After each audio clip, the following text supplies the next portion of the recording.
this fourth step process is done, what do we do with it? I'd like for all of you to turn your books open to page 72 real quick.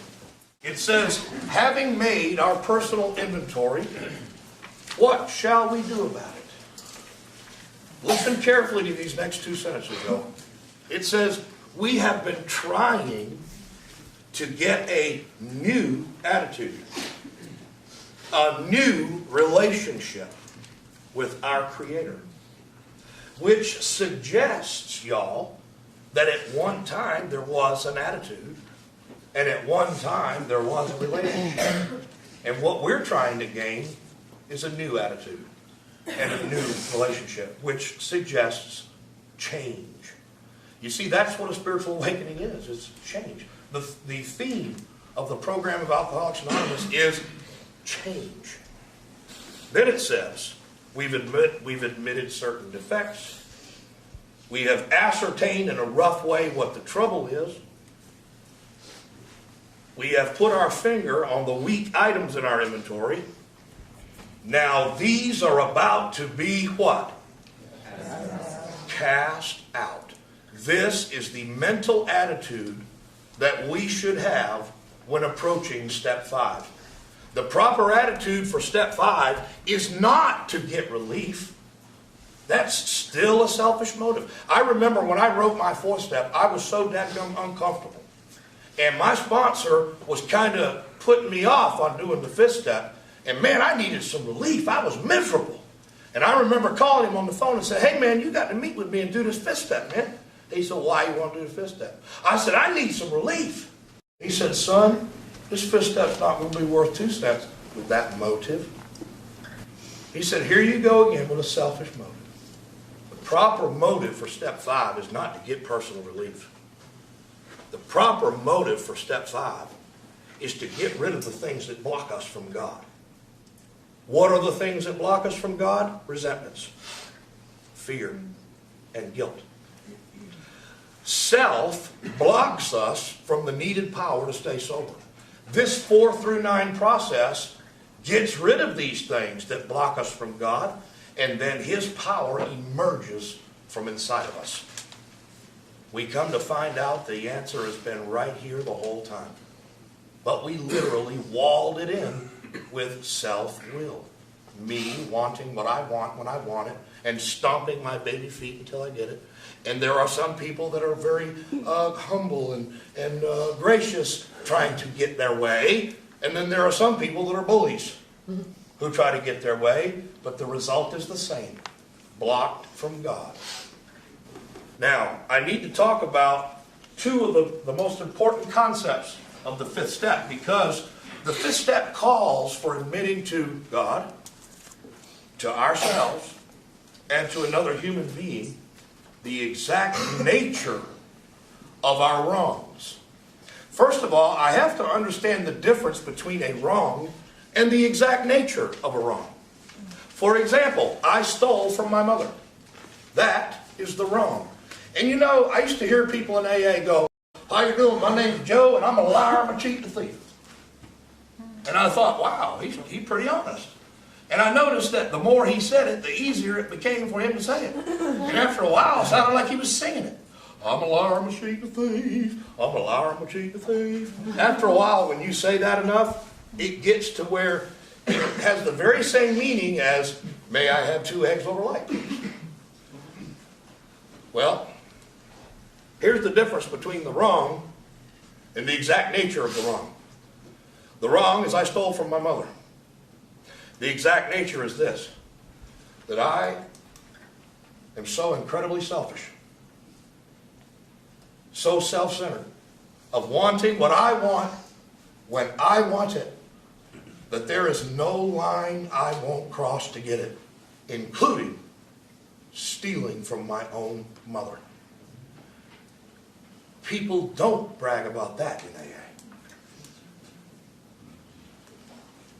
The exact nature of our wrongs is asking ourselves the question, why am I doing that? You know, an unacceptable 4th column in the resentment inventory is to put, well, I lied. Well, okay, I lied. But when you get down to the truth about why I lied, you start answering those questions, by God, and you'll get down to the truth about who you are and what makes you tick. And guess what? It's ugly. It's ugly. So, I thought to myself, well, you know what? I got all this crap down on paper, but I got a few things I don't feel comfortable telling anybody. Perhaps I've committed a criminal offense that could land my butt in the penitentiary forever. I ain't going to tell nobody that. I got some embarrassing sexual things in there that I damn sure don't want to tell nobody. So, haven't I done well enough in admitting this crap to myself?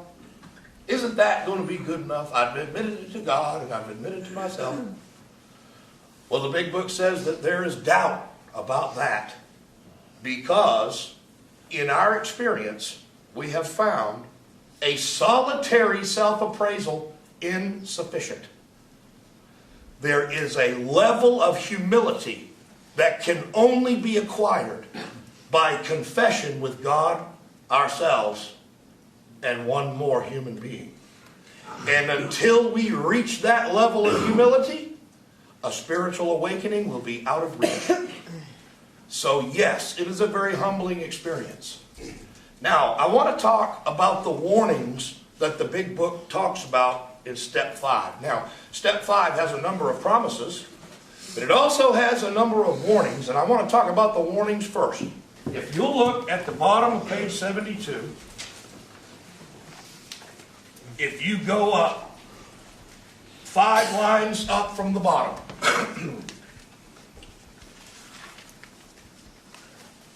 I tell you what, go up 8 lines. It says, we will be more reconciled to discussing ourselves with another person when we see good reasons why we should do so. The best reason first. If we skip this vital step, we may not overcome drinking. That's Bill Wilson very politely saying, if you try to skimp on the 5th step, you are not going to make it. I can speak from experience, having left something out because I was embarrassed and I was unwilling to humble myself and just confess it. So I held on to it. And I drank. 3 months later. Looking back, I can see that holding on to that one secret is what kept me from having a spiritual awakening. Father Martin used to say, we are only as sick as our deepest secrets. It's the secrets that we keep that literally keep us sick. That's why it's important that we select the right person to hear our 5th step. You don't just run out and grab the first person off the street to do it with. You've got to be real careful in your choice of who this is going to be. There's a few of you that maybe have committed a criminal offense that only a priest will do. I know, because I have confessed to a priest. Not everybody needs to go that far. But certainly we need to think well before choosing the person or persons with whom to have this intimate and confidential step.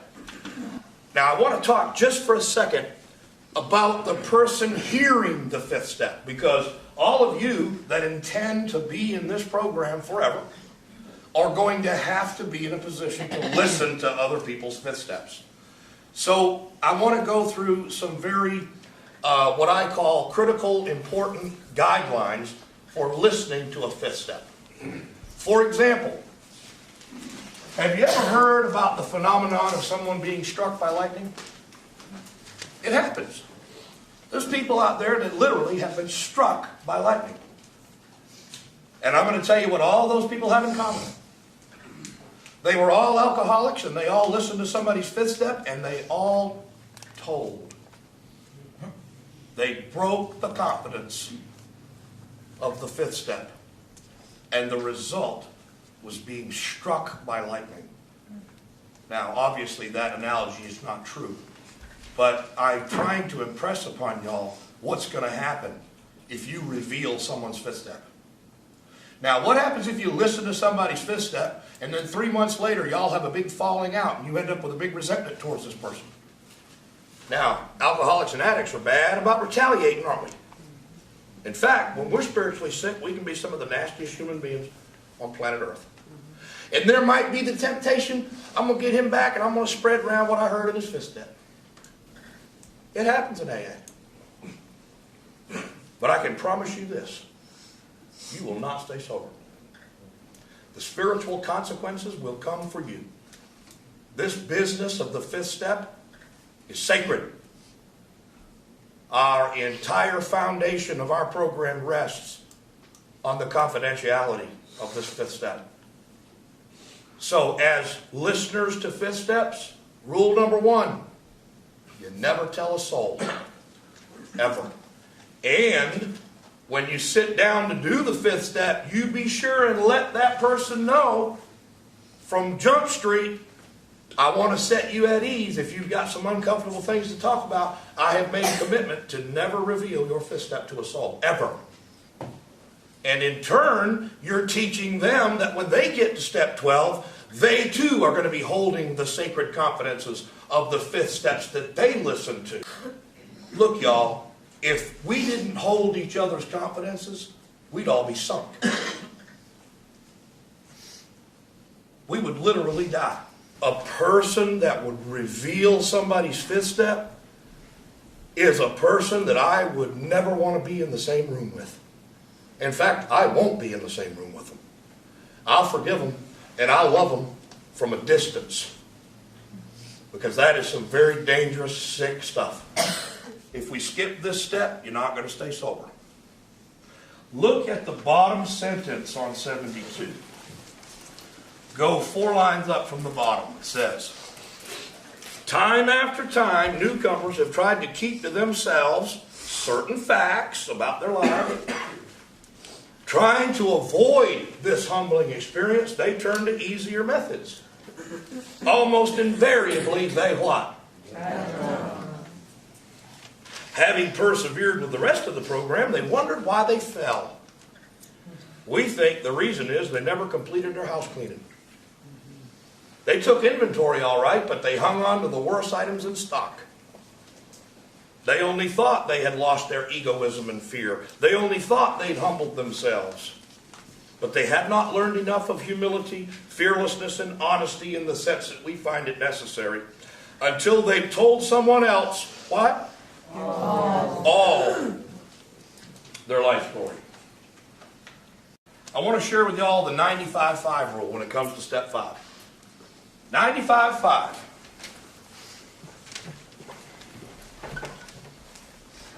When you're listening to a fifth step, you do 5% of the talking. And the person who is doing the fifth step does 95% of the talking. There are some people who think that the fifth step is some kind of a therapeutical therapy counseling session. And that is not what it is. It is an opportunity for this person to confess. Now, occasionally, when I'm listening to a person do their fifth step, we have already agreed beforehand, or they have already requested, that in the event they're not seeing something that's important, that I need to point it out what they're not seeing, you see? But that's not always the case. Sometimes the fifth step is a matter of just sitting there and shutting the F up and let them get it out. Another thing that we're trying to discover in step 5 is we're trying to discover a list of what our character defects are. So what I'd like to do is I'd like to give y'all this basic list of character defects that are going to pop up while we're doing our fifth step. Dishonesty. I'm not just talking about cash register dishonesty. I'm talking about rigorous self, or I should say self-dishonesty, lying to ourselves. What is the definition of a delusion? Believing an idea that's not true. When the alcoholic or the addict gets to this program, we are extremely delusional because we believe all kinds of crap that's not true. And then we make life-changing decisions based on these things that aren't true. And then we wonder why our lives are failure. We're looking for dishonesty. We're looking for selfishness.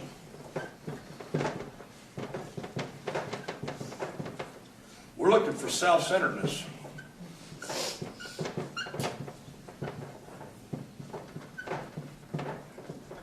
We're looking for self-pity. Self-seeking. Jealousy. Pride. Envy.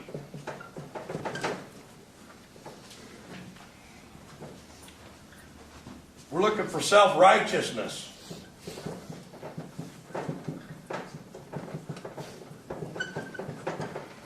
Judgmentalism.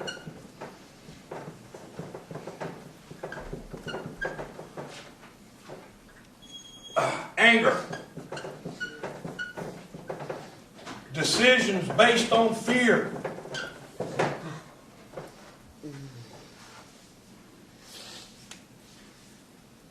Can anybody think of any more? Huh? Being critical. That's judgmentalism.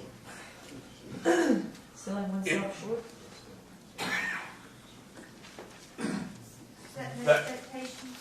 It's all yeah. self. Yeah. It's all this self stuff. Yeah, you're right. Impatience. Impatience. Boom, big one.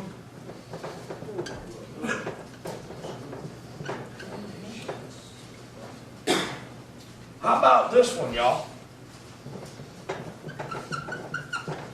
Blame God. When I was doing my resentment list, and I got to looking at what I had done to kind of set this shit up, it inevitably, I could find, before the resentment happened, there was some time in the past where I had played God and ended up stepping on that person's toes, and what I was resentful about was their retaliation. You know, it was amazing for me to find out that I was the problem. Look, if I'm not the problem, there is no solution. There's a lot of victims in this room. Unfortunately, there's no such thing as a happy, joyous, and free victim. We must step out of the victim role and step into the victor role. So, when I'm listening to a fifth step, when I can identify these character defects in their confession, I make a list of them. So that when they're done, I can show them the list. And they can look at it and go, wow, that is me, man. I got these defects big time. Now, they're going to know what to ask God to remove. You know? And steps 6 and 7 are not going to be effective unless in step 5 we have determined the truth about our problems in personal relationships. There's one I left out here. Greed.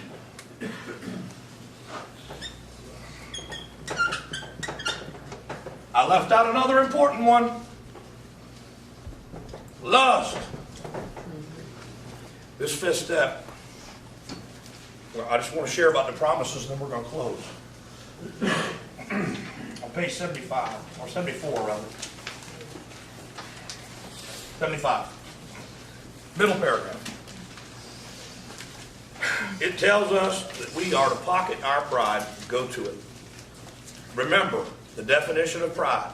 What we think others think of us. That's pride. Just out of curiosity, how many of y'all have made life-changing decisions based on what you thought others thought of you? Those are never good decisions, man. It says we pocket our pride, we go to it, we illuminate every twist of character, every dark cranny of the past. Illuminate, bring to the light. Listen to these promises. If steps 1 through 5 are done correctly, once we've taken this step, withholding nothing, we are delighted. We can look the world in the eye. We can be alone at perfect peace and ease. Our fears fall from us. We begin to feel the nearness of our Creator. We may have had certain spiritual beliefs, but now we begin to have a spiritual experience. The feeling that the drink problem has disappeared will often come strongly. We feel we are on the broad highway, walking hand in hand with the Spirit of the universe. Before we close, I also want to make sure that everybody here understands how much time elapses in between steps 5 and 6. Does anybody know? 1 hour. Steps 5, 6, and 7 happen on the same day. The directions on the bottom of page 75 clearly tell us that when we go home, we find a place where we can be quiet for an hour, carefully reviewing what we have done. We spend that hour with God, and then we look at steps 6 and 7. You can tell if you've done 1 through 5 properly when you read step 6 and it has new and significant meaning for you. You look at that statement in step 6 that says we're entirely ready to have God remove all these defects. You look at it and go, hell yes, I am ready. Tired of this. Now you know what to ask God for in the 7th step prayer. We're going to humbly ask Him to remove these defects. We're going to ask Him to take away what is blocking us from being useful to God and to our fellows. And then immediately, we're on steps 8 and 9. Any questions? This was just a very brief overview of step 5. I would like to give each of you the suggestion that you get into the directions starting on page 72 and going all the way to the bottom of 75 to familiarize yourself with these instructions.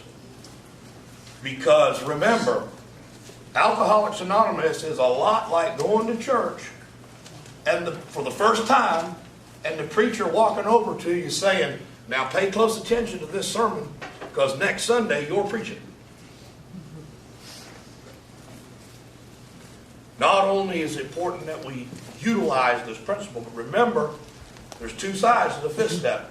Those that are doing it and those that are listening to it. Well, once again, I want to thank you for the privilege and the honor to be at the Owl's Nest in Florence, South Carolina. And thank you all. Have a nice day.